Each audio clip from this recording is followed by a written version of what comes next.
o en Facebook. Radio Caput.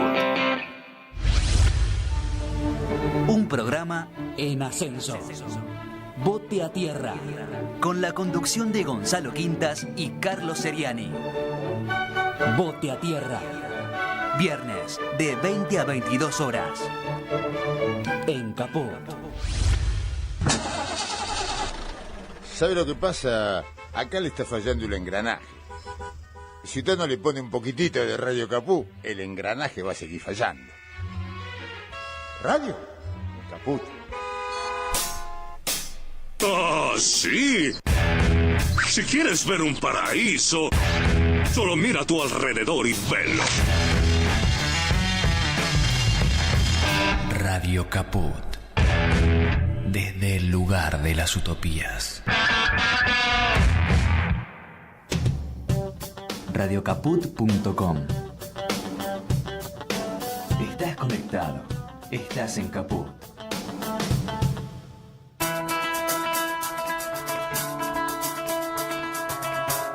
Horas extras. Un panorama del mundo del trabajo. Horas extras. Con Enrique Garrido y Vilma Noche. Qué lindo verlo venir, adueñándose de las avenidas, ocupando los balcones, los crisantemos, el mediodía. Vienen de sus pueblos, de sus olvidos, de sus manteles, desde sus baldíos. Vienen de todo el país. Sumate a Horas Extras. Un beneficio sin impuesto a las ganancias. Hasta su propia mirada. Hola, bienvenidas, bienvenidos una vez más a Horas Extras aquí en Radio Caput. Vamos a acompañarnos a las 16, como decimos siempre, si nos tienen paciencia. Tenemos preparado, como siempre, tenemos preparado el programa, por supuesto. Creemos que tenemos dos notas muy interesantes y muy de actualidad, una vinculada al conflicto de las trabajadoras y los trabajadores de aerolíneas que no tienen ninguna respuesta del gobierno. La otra, a un tema yo creo que te va a interesar mucho, porque es acerca de la yerba mate, lo que está ocurriendo en la industria, en la actividad de la yerba mate, y cómo se están perjudicando las productoras, los productores del sector frente a una desregulación que ha decretado el gobierno nacional. Aquí estamos, Vilma Noche y Enrique Garrido en el estudio de Caput, y en la operación técnica nuestro compañero Martín Loza. Vilma, otro día de paro universitario, igual que la semana pasada. Y además, una cosa, vamos a empezar con algo positivo, siempre Dale. querés empezar con algo positivo, que se logró rechazar el DNU que dio fondos reservados a la CIDE. La noticia del día, me parece. Uh-huh. Se cayó en diputados por una mayoría, pero abrumadora, esa parte del decreto que le daba a la CIDE fondos reservados. En realidad le daba todos los fondos de la CIDE pasaban a ser reservados, todos. El espionaje ilegal. Todo. Todo autorizado y con dinero. Uh-huh. Perfecto. Y bueno, ese supongo yo que va a ser la noticia del día. El otro tema que estamos siguiendo también es el examen que le toman en el Senado al hijo para su ingreso en la Corte Suprema de Justicia, y estamos también siguiendo y atentos a otra jornada de protesta de la Asociación de Trabajadores del Estado, que es de alcance nacional. Hay mucho movimiento, por suerte.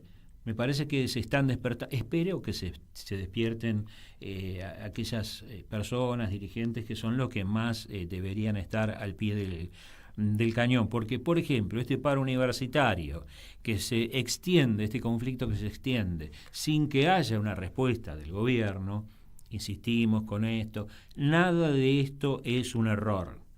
Todo esto forma parte de la ideología, de las creencias del presidente de la nación. Después de sus ministros, sus acompañantes, sus asesores, bueno, eso es otra cosa. El presidente cree que la educación debe ser privada. El presidente cree que la salud debe ser privada. El presidente cree que las jubilaciones deben ser privadas. El presidente cree que no debe repartirse el alimento que tiene Petovelo. Petovelo es un fronting, digamos. Es la que da la cara, no cuenta con nuestra simpatía, por supuesto, porque lo hace, evidentemente lo hace con mucho gusto, pero es esto lo que está de fondo. La comida no sale, no porque los comedores, no sale porque el presidente cree que no debe repartirse alimento, que cada uno estas líneas económicas que sigue Milei, que le dicen austríacas, etcétera, hay que ir a las bases éticas de estas corrientes económicas. Las bases éticas son una reformulación de la ley del más fuerte, ni más ni menos. Por eso encontrás a gente que te puede llegar a decir que los padres pueden vender a los hijos, ¿no? Y te lo dicen así, con toda frialdad. Lo que no entiendo es por qué en nuestra sociedad esto ha caído y se ha quedado de una manera sin reacción fuerte frente a esto, ¿no? No reaccionamos cuando, ni siquiera cuando la UNICEF dice que hay 1,5 millones de pibas y pibes que no tienen para comer todo el día. Bueno, la no reacción todavía es algo que no sé si nos sorprende, ¿no? Porque también la no reacción está del lado de la oposición en general. Sí.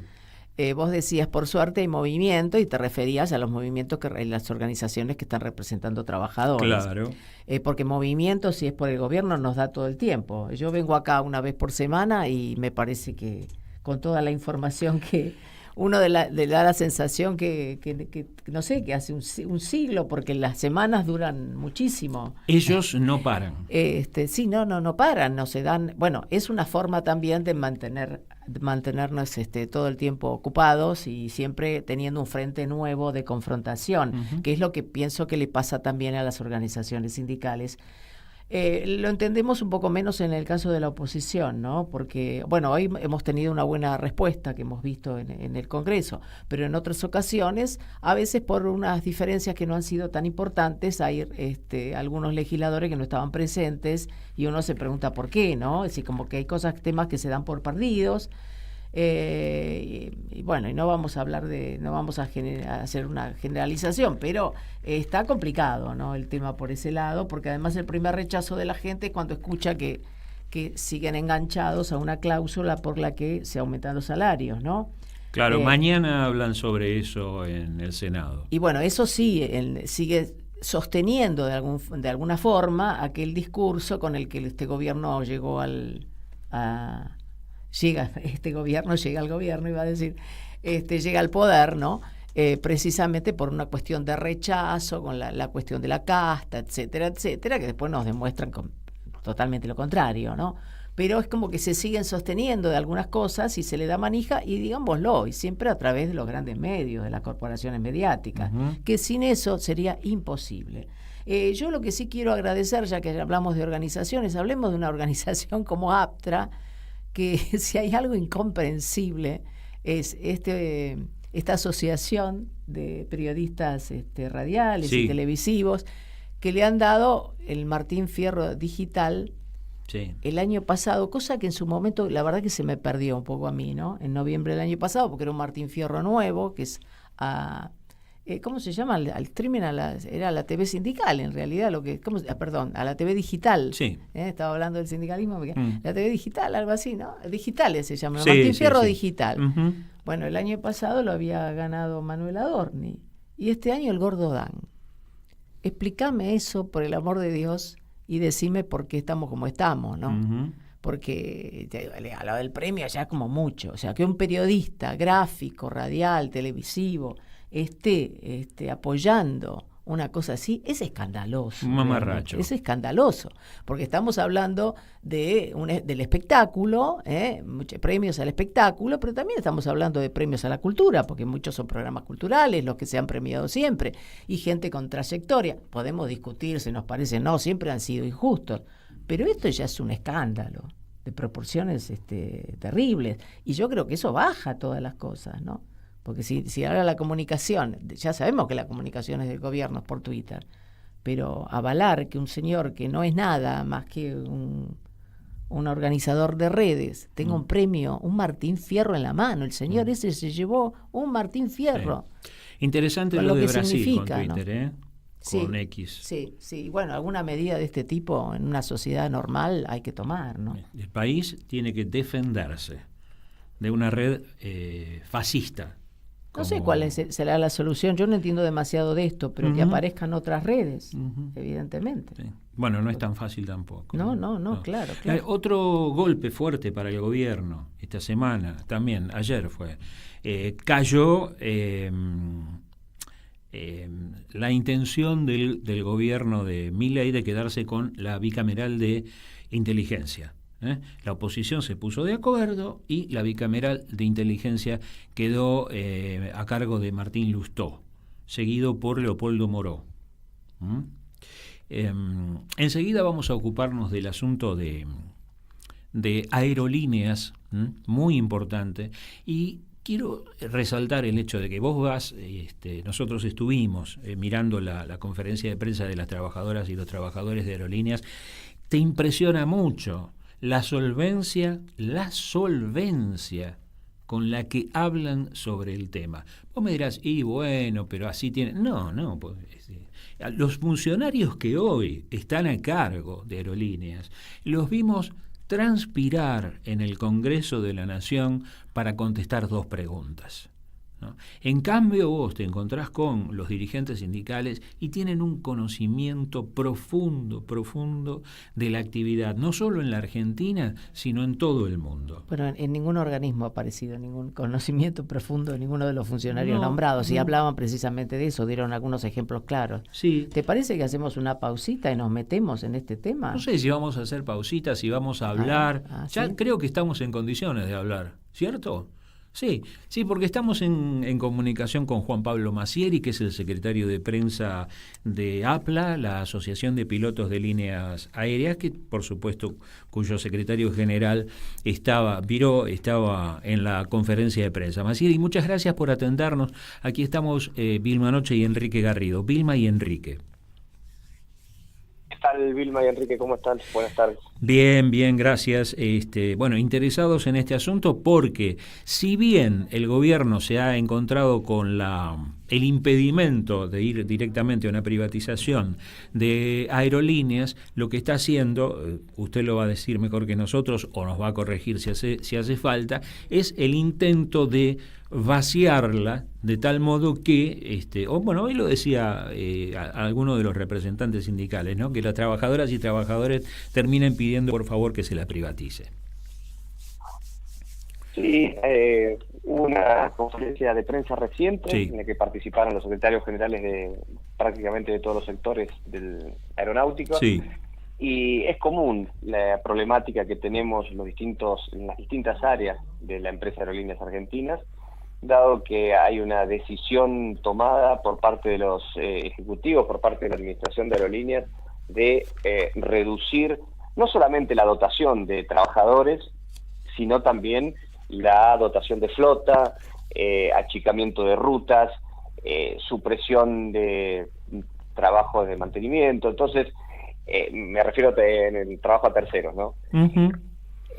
Con lo cual hay una marcada intención de achicarla a la empresa, pero sin ningún proyecto y sin ningún plan que esté claro, que se haya podido delinear, que se le haya podido decir a la sociedad: estamos haciendo esto porque nuestro objetivo final es algo determinado. Tampoco los trabajadores hemos sido informados de qué es lo que está sucediendo y simplemente asistimos pasivamente a ver cómo hay un plan de retiros voluntarios, cómo desprograman aviones de cabotaje. Para el año que viene están previstos que desprogramen aviones del área internacional, con lo cual hay un achicamiento de rutas, Claro. hay una menor producción por parte de la empresa y una cesión hacia otras empresas que están por venir o que actualmente están volando. Así que nada, se vive una instancia de mucha preocupación en los trabajadores y aguardando no solamente el tema más complejo que es el de la política aerocomercial, sino también la resolución de en lo que estamos, que es la parte salarial. Sí, que los tienen de una semana para la otra sin darles respuesta. ¿Cuál es la pérdida que han sufrido en los últimos meses las trabajadoras y trabajadores del sector? Nosotros tenemos un periodo paritario que va desde el 1 de octubre al 30 de septiembre de cada año. Sí. En lo que va la inflación en el periodo paritario en el que estamos actualmente, desde octubre, ha habido una inflación de 186%. Nosotros hemos tenido una recomposición aproximadamente de 70, estamos ya hoy 70 puntos, un poquito más arriba de 70 puntos abajo de lo que ha sido nuestro salario históricamente. Y los ofrecimientos que hace la empresa son exiguos, son ofrecimientos que en junio fue del 0%, julio 3,5% y en agosto 3%, que es totalmente inaceptable, no solamente de la conducción de los distintos sindicatos, sino los mismos compañeros y compañeras dicen no podemos aceptar ese tipo de recomposición porque los salarios ya están muy depreciados. Y no, es insostenible esta situación. Así que por eso se llega a las medidas que estamos llevando adelante, son medidas, asambleas, que el gobierno mismo, al no tener argumentación válida, se encarga de, a través de distintos medios, Sí. estipular que somos Estábamos sindicatos hablando, salvajes, sí. luego lo de siempre. Estábamos hablando con Vilma justo antes de conectarnos con usted. Sí, los grandes medios lo califican de paro salvaje. Sí, sí. Y Hay además uno... se han dedicado a tomar cada uno de los secretarios generales de los gremios para demostrar su trayectoria, que consideran, pero para defenestrarlos en realidad, ¿no? Era vergonzoso. Ahora, paro salvaje, y esto no es un paro. No hay paros, claro, son asambleas. Primero que no es un paro, es una asamblea de 2 horas y media que hemos llevado en Aeroparque, mañana tenemos prevista otra en Ezeiza de 2 horas y media que produce ciertas demoras. Sí, pero también, y perdón, fue preanunciada. recordemos que hay hace una 15 agenda, días. claro, eso iba a decir, una agenda, Sí, sí. Y usted me dice, son 15 días, como Y para que todo en esté el paro preparado. salvaje no se puede soslayar la responsabilidad del gobierno, que es de quien se encarga después de decir que somos salvajes, que es cuando nosotros hacemos el primer anuncio de paro, que es un poco antes del inicio del periodo de vacaciones de invierno. Sí. El mismo gobierno lleva adelante y dicta la conciliación obligatoria a la Secretaría de Trabajo.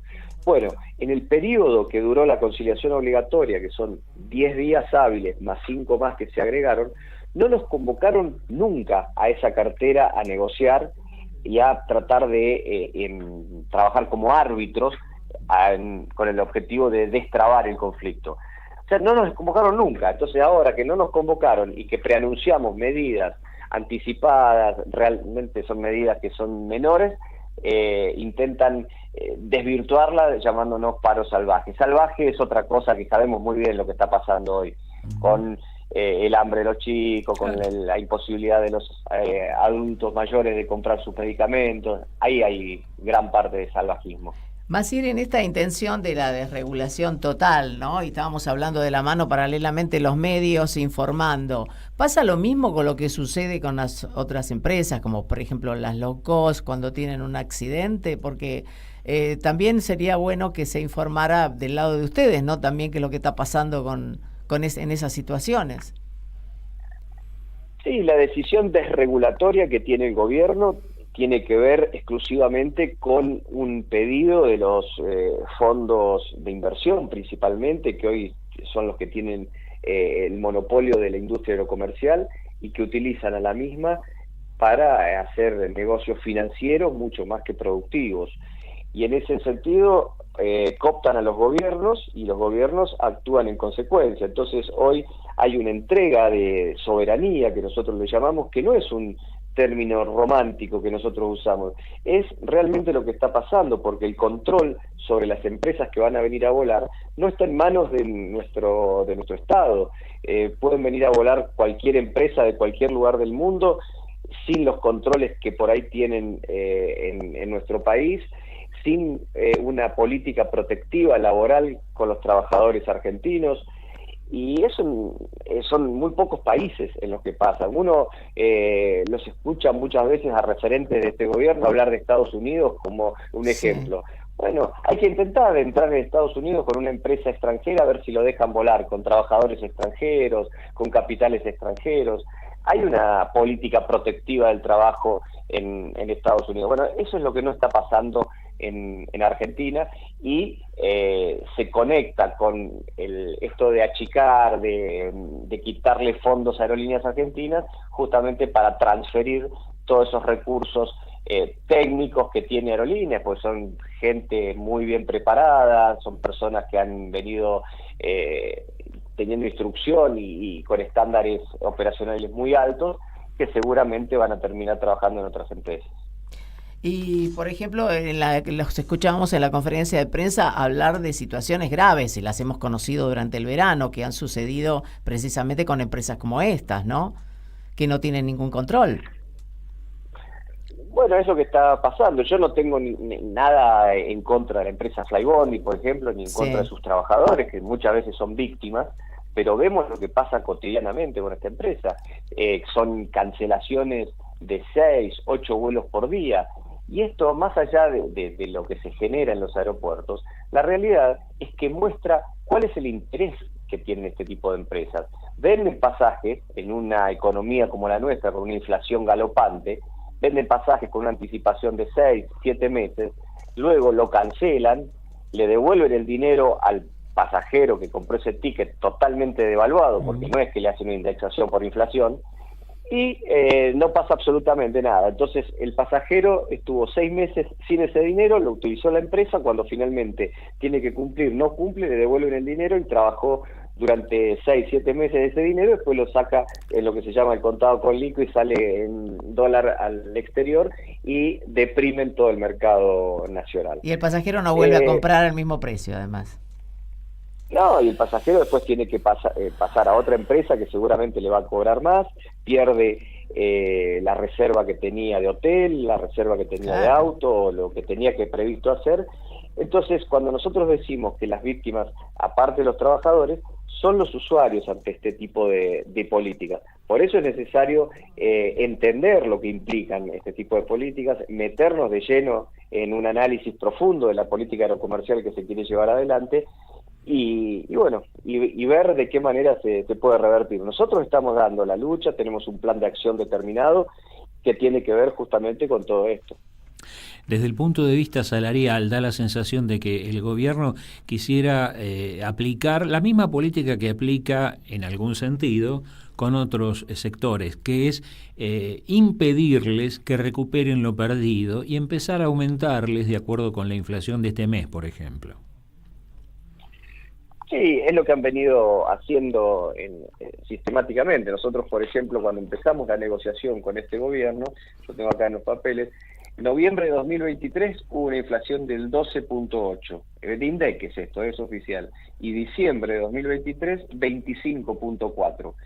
Eso en total da algo así como 38% de inflación. Bueno, el gobierno no lo reconoce, eso para sus trabajadores. Empieza la negociación a partir de enero. Y en enero, y febrero y los meses subsiguientes, también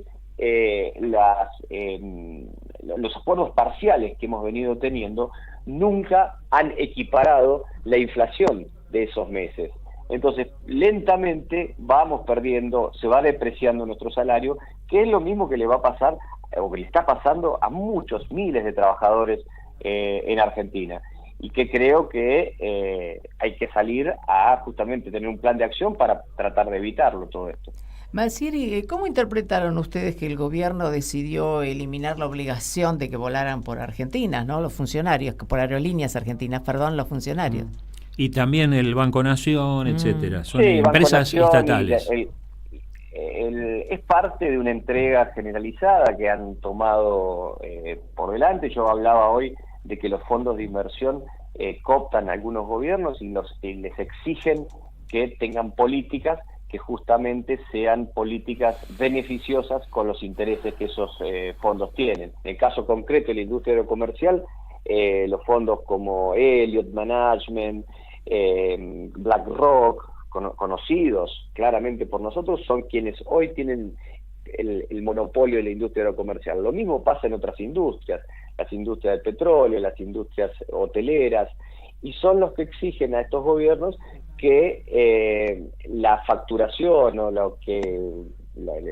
actividad que se lleve adelante no se monopolice en una empresa del Estado, sino que se diversifique justamente para que sean beneficiados por las políticas que llevan adelante. Entonces, lo que está pasando hoy, esto que no permite que YPF sea el proveedor del Estado, que Aerolíneas no pueda ser proveedor de pasajes, está en sintonía con la política que llevan adelante desde el primer momento de este gobierno. Hablábamos antes de la suspensión de un vuelo internacional, como por ejemplo el de Nueva York. Hay también dentro de la República, aquí hay suspensión de algunos vuelos en el interior. Sí, del mismo modo que hay un achicamiento de dotación de pilotos, de personal de mantenimiento, de tripulantes de cabina, personal de tráfico, porque hay un plan de retiros voluntarios que se ha puesto en marcha desde hace 2 o 3 meses y que es el plan en el único momento en el que el Estado le está aportando fondos a la empresa Aerolíneas Argentinas, porque dicen que Aerolíneas pierde $1,5 millones por día, que es algo que se pone en los medios y todo el mundo repite, y no es cierto. 2023 Aerolíneas no utilizó fondos del Estado, y 2024 los únicos fondos que utiliza son para el plan de retiros voluntarios. Este achicamiento de personal, en consonancia con el achicamiento de flota que también tenemos, o sea que hay aviones que se están yendo, trae aparejado que se suspendan algunas rutas. Entonces los corredores federales que estaban en el interior se están suspendiendo, tramos como era Comodoro, Neuquén, Mendoza, Salta, que eran un corredor que no pasaba por Buenos Aires y que realmente les resultaba muy beneficioso para el pasajero del interior. Claro. Hoy se está suspendiendo. Hay otro corredor que era Tucumán, Salta, Iguazú, pasa lo mismo. Y bueno, es parte de esa política que se lleva adelante y que termina siendo muy nociva para los usuarios. Y de justificación, además de las medidas tomadas por el gobierno. Sí, justifican la medida. Lo que hay que entender acá es que hay muchas empresas, hay muchos destinos que han sido otorgados a las empresas que hoy están volando, empresas low cost como JetSmart o Flybondi, que no cumplen con ese destino. O sea, Flybondi no vuela a Catamarca, a La Rioja, a Viedma, a Formosa, lo hace Aerolíneas Argentinas. Entonces, cuando Aerolíneas Argentinas va en soledad a esos destinos, dice no, cobra muy caro.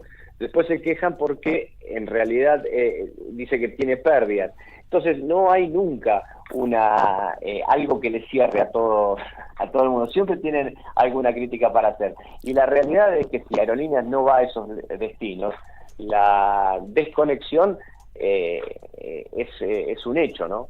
Uh-huh. Destinos que nunca van a cubrir ellos, porque lo único que quieren es llevar el avión completamente, el avión repleto. Una aerolínea estatal, sin embargo, tiene otras obligaciones, como son las de garantizar la conectividad de su ciudadanía, de todo punto de vista, y además tengamos en cuenta que eso también defiende la actividad productiva. Eso es algo que explicamos habitualmente, porque una de las argumentaciones permanentes que hay, sobre todo en medios masivos, es que hay un 50% de pobres que con sus impuestos tienen que solventar a la línea de bandera y que posiblemente nunca vayan a utilizarla. Lo que hay que decir es que hay un análisis muy profundo hecho por Oxford Economics, una entidad totalmente al margen de nuestro país, que hizo una evaluación del impacto productivo positivo que tiene Aerolíneas Argentinas en el Producto Bruto Interno a partir de esto que mencionabas vos, Enrique, que es la conectividad y lo que genera, traccionando la economía, cada avión que llega a un lugar, por más que la ruta en sí no sea rentable, eso permite un movimiento de divisas, movimiento de producción, se producen negocios. No hay que soslayar lo que hace con Incucay, por ejemplo, trasladando órganos. Entonces, tiene todo un andamiaje que no es estratégico, que no se puede soslayar y que muchas veces no lo cuentan de esa manera. Sí, ni qué decir cuando fue en medio de la pandemia, con quién llegaron las vacunas, ¿no? Sí, vos fijate que se olvida muy rápido explicar lo positivo que era traer vacunas, y hasta se había montado todo un sistema de propaganda negativa hacia que la empresa Aerolíneas Argentinas traiga las vacunas. Algo, un sinsentido que realmente cuesta mirar a la distancia y entender que fue así, ¿no? Juan Pablo, muchas gracias por atendernos. Por supuesto que seguimos el tema y estamos disponibles. Yo, como siempre, a disposición para cuando quieran conversar, reflexionar en una actividad que le estamos pasando bastante mal, quizá como lo está pasando el resto de trabajadores hoy en Argentina, y esperamos que en algún momento se pueda revertir. Seguimos el tema y lo difundimos siempre. Muchas gracias. Gracias a ustedes. Era Juan Pablo Macieris, el secretario de prensa de la Asociación de Pilotos de Líneas Aéreas. De otro siglo, con 2X y un tango, no pude ser un indio, destino negro y blanco. Yo vengo de otro siglo, con la voz en la cara, con la sombra de un bicho y este gesto en la espalda. Y traigo de otro siglo la esencia de un ombligo, un sapo traicionero, anécdotas de perros y un sueño retroactivo.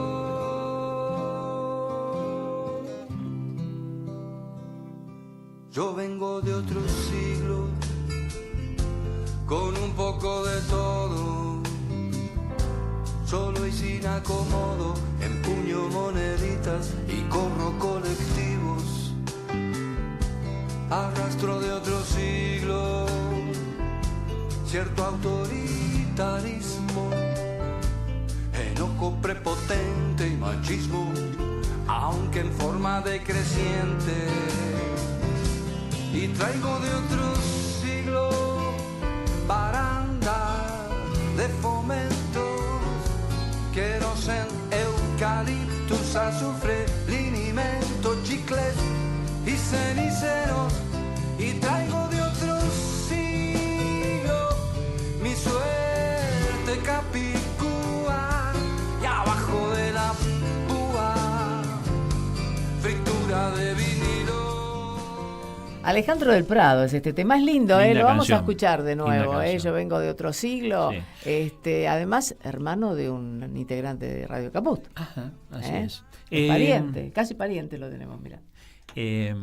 Bueno, te adelantamos un tema muy importante, interesante. Te va a servir. De paso te cuento que ¿por qué va grabado? Lo grabamos porque de paso nos interiorizamos de lo que pasa con compatriotas de otros puntos del país.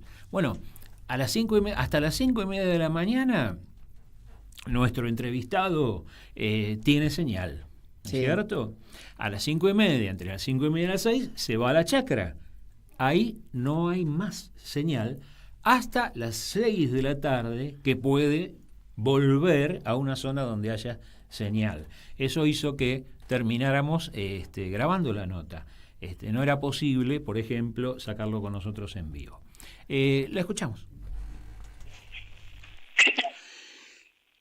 El gobierno nacional, en línea con su prédica de la no intervención del Estado en la economía, desreguló la comercialización de la yerba mate y prácticamente vació de funciones al Instituto Nacional de la Yerba Mate, con consecuencias negativas para el sector, porque desde entonces el precio de la hoja verde no deja de caer.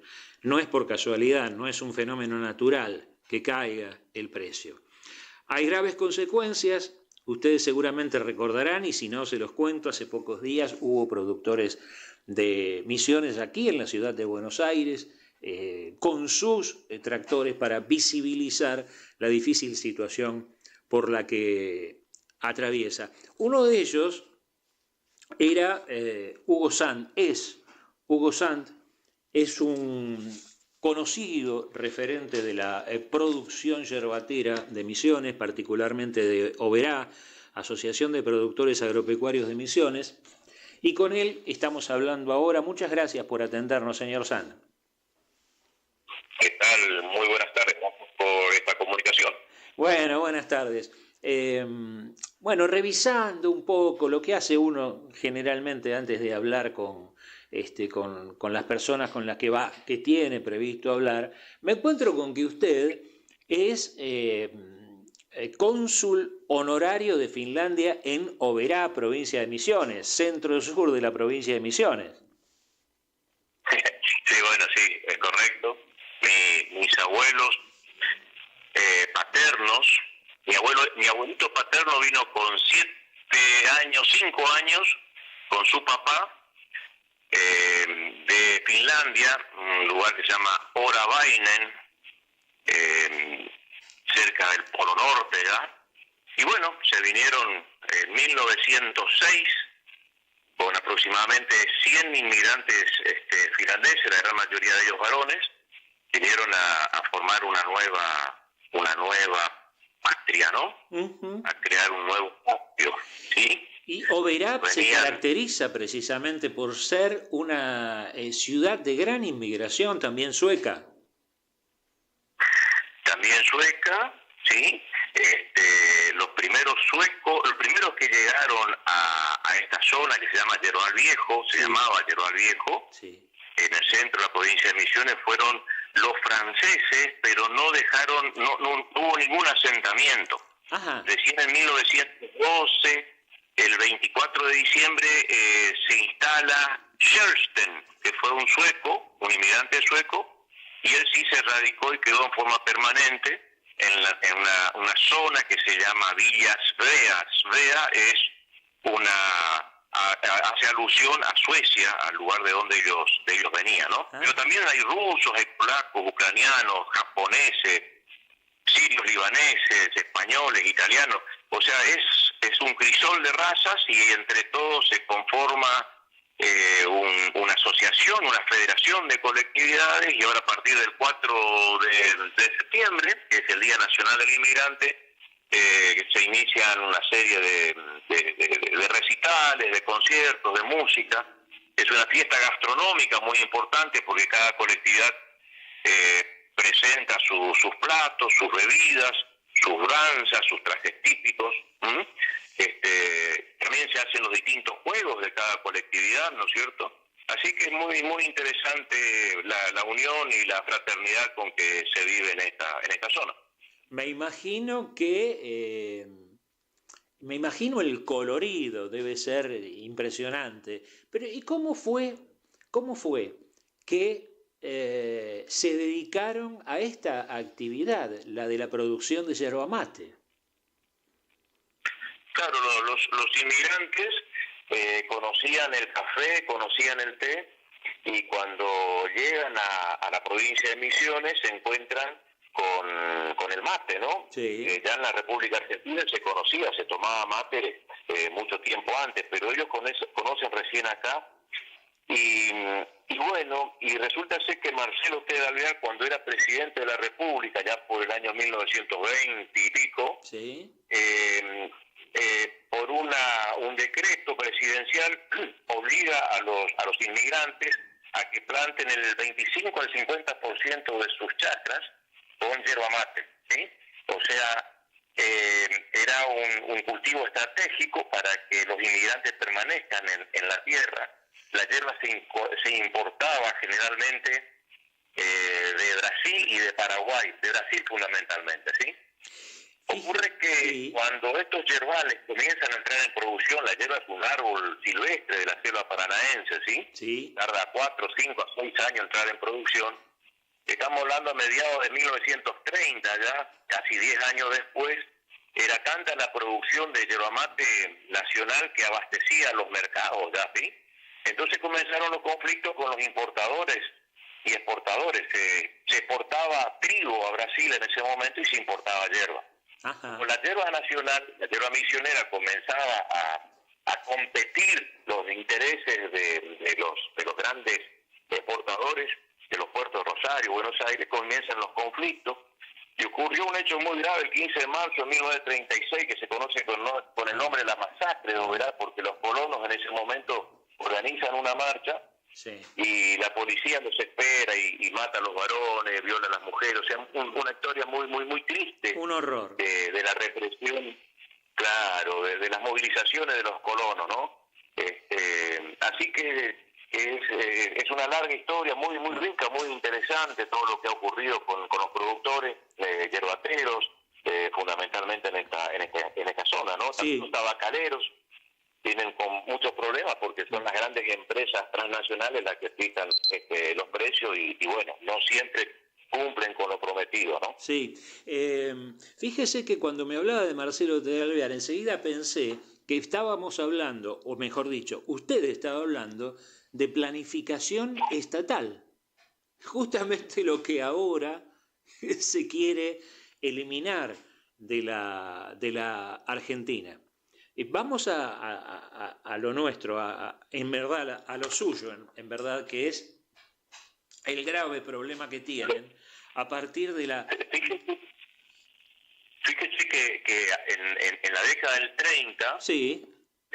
Surge una ley nacional que es la 12236, que es una ley de creación de la CRIM, que se llama Comisión Reguladora de la Yerba Mate, sí. y de la creación de un mercado consignatario nacional de la yerba mate. Uh-huh. A ver, lo que ocurre es que la yerba es un árbol, ¿sí? Como le dije, tarda 4 o 5 años en entrar en producción. Sí. Y no es un cultivo anual que si no hay precio vos sembrás hoja o sembrás trigo o sembrás o lino, ¿sí? El que plantó yerba tiene que seguir siendo yerbatero. Claro. Entonces, en este momento, el mercado yerbatero es imperfecto, es un oligoxonio. ¿Qué significa eso? Es un monopolio por el lado de la compra, digamos, o un oligopolio por el lado de la compra. Hay muy pocos compradores con mucho poder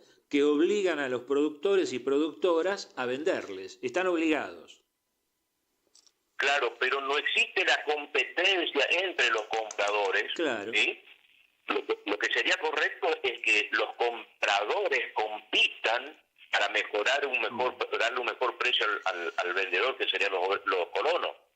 Lo que pasa es que las Marías, el mayor comprador de todo esto, sí. decide Liebig, Ramón Puerta, sí. ponen de acuerdo, entonces todos pagan el valor que dicen estos líderes de la manada, ¿no? Claro, claro. ¿Entiendes? Uh-huh. Entonces es cada vez más bajo los precios que ellos están pagando y por eso es un mercado imperfecto. Y cuando Milei habla de que hay que competir, de la libertad, sí. Pero para dar libertad tiene que estar en las mismas condiciones. Yo no puedo correr una carrera con el Forá modelo 30 de mi abuelo finlandés contra la Ferrari, ¿me entiendes? De Fórmula 1. ¿Cómo no lo voy a entender? Las condiciones. Sí, lo entiendo. Y más o menos... Señor presidente, no. Corríjame si Sí, la información que tengo es correcta o no.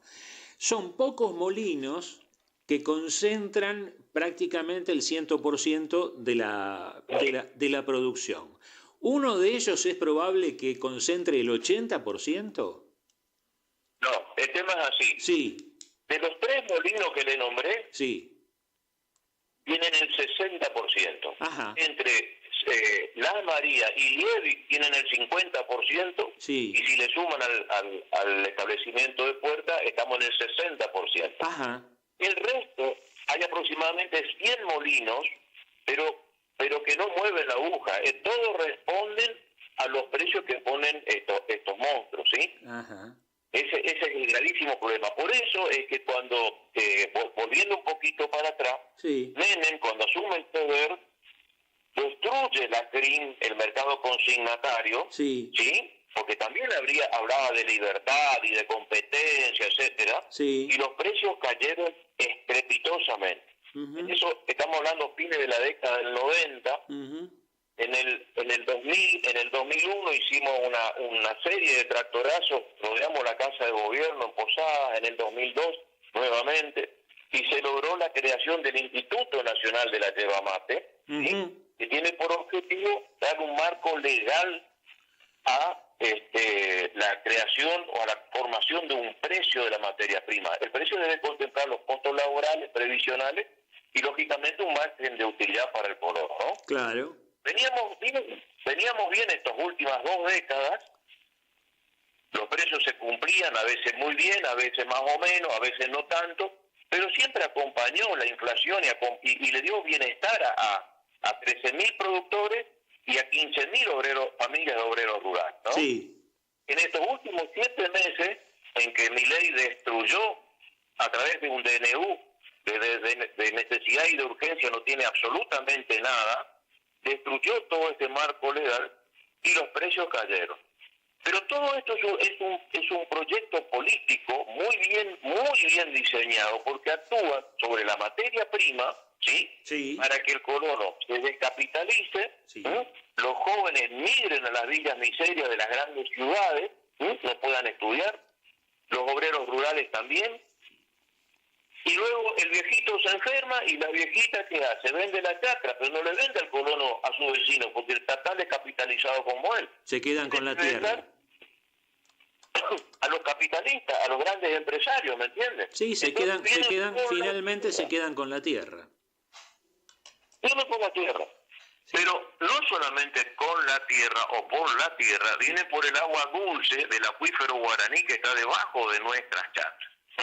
Si usted compra una botellita de agua de las Misiones, verá que es más caro que una botellita de petróleo. Y las guerras hoy son por el petróleo, ¿verdad? Uh-huh. Y en el futuro va a ser por el agua. Sí. Entonces es un problema de geopolítica lo que está ocurriendo aquí. Uh-huh. ¿Sí? San, usted me hablaba de, mercado imperfecto, como un ejemplo. Fíjese que esta baja del precio que están imponiendo monopsonio o, si quiere, oligopolio. Sí. Oligopolio. Sí. No se refleja en los precios en las góndolas de los supermercados. Es decir, no es que la yerba termine siendo más barata para el consumidor o la consumidora. Ocurre todo lo contrario. Claro, porque los grandes empresarios lo que hacen, bajan el precio de la materia prima y aumentan el precio de la yerba molida en góndola, ¿sí? Entonces ganan en ambas puntas y cada vez concentran más y más el capital. Ese es el proyecto que ellos tienen acá, ¿me entienden? Sí. Y eso hay que decirle a Milei que está haciendo mal las cosas. Porque yo creo que la política es la búsqueda del bien común, y acá está haciendo la búsqueda de algunos grandes empresarios, no la búsqueda del bien común. Uh-huh. San, me imagino que esto no solo afectará a los colonos, sino también a los encargados de la cosecha, tareferas, tareferos. Obvio, y también va a afectar a los mercados, va a afectar a las gomerías, a los talleres mecánicos. Va a ser un problema económico, pero también social muy grave. Y no es que estemos soñando que esto va a ocurrir, esto ya ocurrió con Menem, ¿sí? Y se va a volver a repetir. Y se va a agravar mucho más en los próximos años. O sea, primero, no va a faltar hierba, el consumidor de yerba mate va a seguir teniendo hierba, ¿sí? Eso no va a haber una escasez de yerba mate. Pero va a haber un grave problema social también, porque ahora comenzaron a aparecer las máquinas cosechadoras de yerba mate. Sí. La cosecha es artesanal, o sea, el obrero que nosotros le decimos tarefero, Sí. con un serrucho o con una tijera va podando los árboles de yerba mate, Sí. lo va quebrando las ramas, va seleccionando y va poniendo en un raído, en una ponchada, es un lienzo que se ata por las 4 puntas y así se cargan los camiones y se lleva el secadero. Pero ahora hay máquinas sumamente poderosas, sumamente grandes, que van haciendo todo este trabajo mecánicamente. De esos 15.000 obreros rurales, nosotros estimamos que solamente 3.000 familias van a tener trabajo manejando las máquinas. Alrededor de 10 a 12.000 familias van a ser desplazadas. Y me dicen, no, Hugo, vos estás soñando. No, esto ocurrió ya con el té. En la década del 60 se cosechaba a mano el té. Y luego la tecnología, la ciencia, el conocimiento hizo que aparezcan cosechadoras de té y se desplazó la mano de obra de los obreros, ¿no es cierto? Pero con eso, con esa cosecha mecánica, lo que se logró es empujar a los obreros rurales a la miseria y se logró perder mercados internacionales porque la calidad del producto se derrumbó. No es lo mismo cosechar a mano los brotes seleccionados de té, estamos hablando de té en este caso, Sí. que una cosechadora que cosecha sin ningún tipo de selección. Claro. Lo mismo va a ocurrir ahora con las cosechadoras de yerba mate. San, estamos hablando con Hugo San, es productor yerbatero de Oberá, provincia de Misiones, es uno de los referentes de la Asociación de Productores Agropecuarios de Misiones. San, a partir de las manifestaciones y movilizaciones que ustedes realizaron y realizan en la capital federal, ¿han tenido respuesta? Yo digo, empecemos por el ámbito provincial y pasemos al nacional. ¿Qué respuesta han obtenido? Ninguna respuesta. Mire, le voy a decir una cosa, estoy leyendo, el 6 de agosto presentamos al presidente Milei una nota, sí. Y el 14 de agosto fuimos nuevamente a Buenos Aires con un tractor, sí, a recibir una respuesta, ¿sí? Sí. Le quiero decir lo siguiente, es mucho más fácil llevar un tractor desde la provincia de Misiones a 1.000 y pico de kilómetros a Buenos Aires, es más fácil hacer eso que esperar que Milei nos conteste. ¿Sí? ¿Se entiende? Se entiende. ¿Se entiende el desprecio que hay por la producción? ¿Sí? Y el gobernador Pasalacqua. Acá en la provincia de Misiones exactamente lo mismo, porque los diputados y los senadores rodilistas y de la oposición todos votaron apoyando la gobernabilidad del señor presidente. Y entonces, ¿y nosotros? ¿Y nosotros qué? ¿Y el gobernador Pasalacqua? ¿Ha dicho algo o no? No, nada. Nada. Bueno, ¿qué podemos hacer? Y entonces, ante la... Entonces lo que estamos haciendo... Sí. Entonces, lo que estamos haciendo... Sí. Es comenzando a hablar con las economías regionales del país. ¿Sí? Sí. Porque creemos que aquellos productores que tienen estiércol de vaca debajo de las uñas porque trabajan laborando el suelo, sí, que trabajan con la tierra, no en una oficina, sino en la tierra, produciendo, sí, tienen los mismos problemas o similares problemas a los que tenemos nosotros los agricultores de Misiones. Y tenemos que reunirnos, y tenemos que sentarnos a tomar mate, y tenemos que charlar de nuestros problemas, y tenemos que dar soluciones a nuestros problemas. Así como nosotros propusimos la creación del ININ, que después de 24 años Milei lo destruyó, vamos a volver a proponer soluciones, porque la política no nos va a ayudar. Somos nosotros los que tenemos que generar desde abajo cuál es la política agraria que necesitamos para cada economía regional. Nosotros le pedimos a Milei que nombre un presidente del instituto. Hace 7 meses, desde que asumió Milei, no existe presidente en el ININ, ¿sí? En el instituto. Sí. No tiene presidente. Y le ha quitado las funciones. Lo ha es un ente netamente burocrático. Sí. No nos sirve. Sí. ¿Entiendes? Así que se está perfilando una salida que podría conectar productores no solo de la provincia, sino de otras provincias.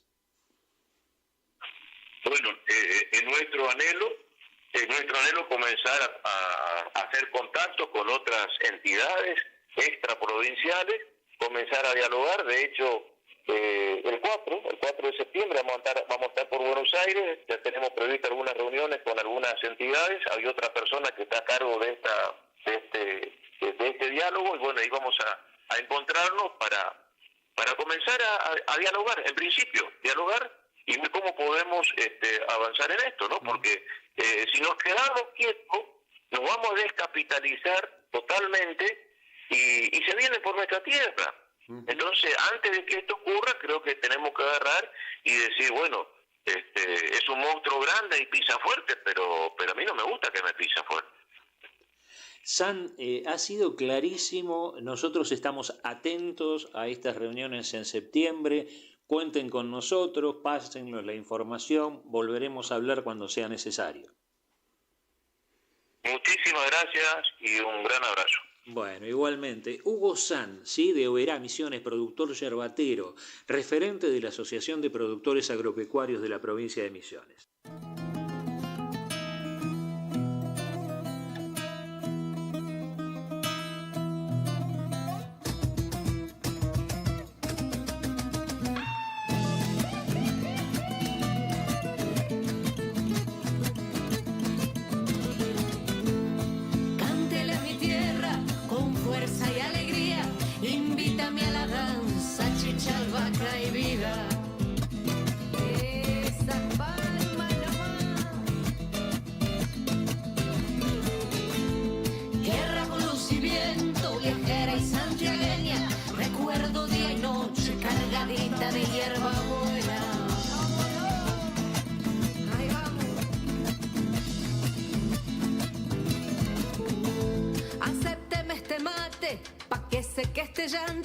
En el andar de la vida, mis penas se han vuelto canto. Caliente. Acépteme este mate, mire, para lavar las penas. Con todo mire, gusto, para lavar las penas.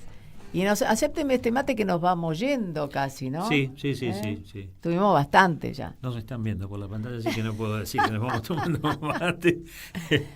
Teníamos que tenerlo acá, la verdad, sí. Faltó. Bueno, ¿dónde nos pueden encontrar en la semana? Nos pueden encontrar en ¿Dónde? Facebook, estamos como Horas Extras. Y en la ex Twitter, la X ahora, ¿dónde estamos? Horas Extras, OK. Bárbaro. Bueno, Martín Loza en la operación técnica y mucho más. Aquí en el estudio Vilma Noche y Enrique Garrido. No se vayan, que ya llega Serendipia. Chau. Hasta el miércoles. Las horas extras llegaron a su fin. Nos reencontramos el próximo miércoles a las 15 en Radio Caput. Hasta su propia mirada.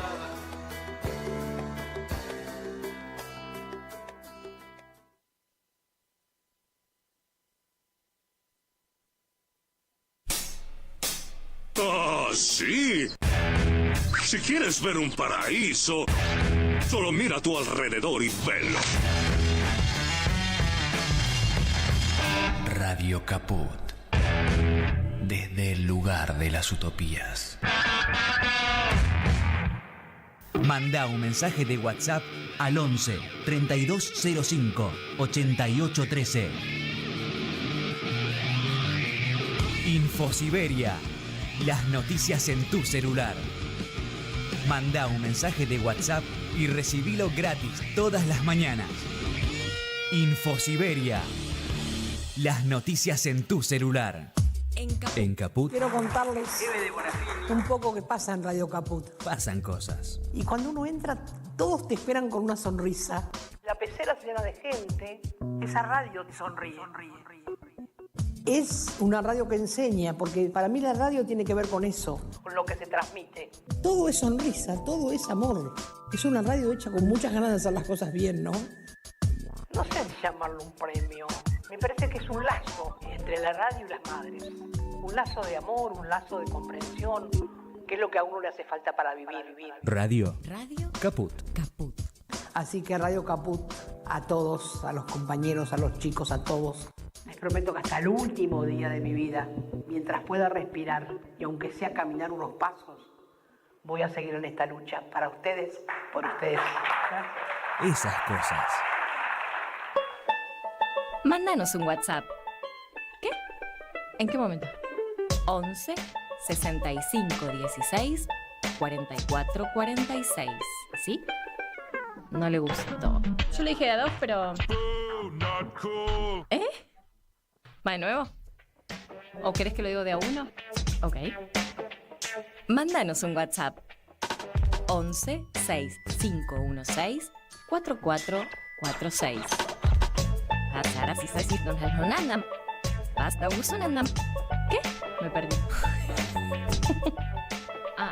Me dijiste, el otro lo dije al revés, ¿eh? Mándanos un WhatsApp. Mándanos Sarasa y Noticias. 11 6516 4446.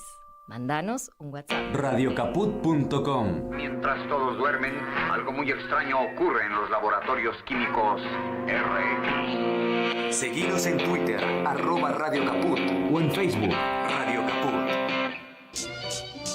En Caput había un viejo. pasan cosas.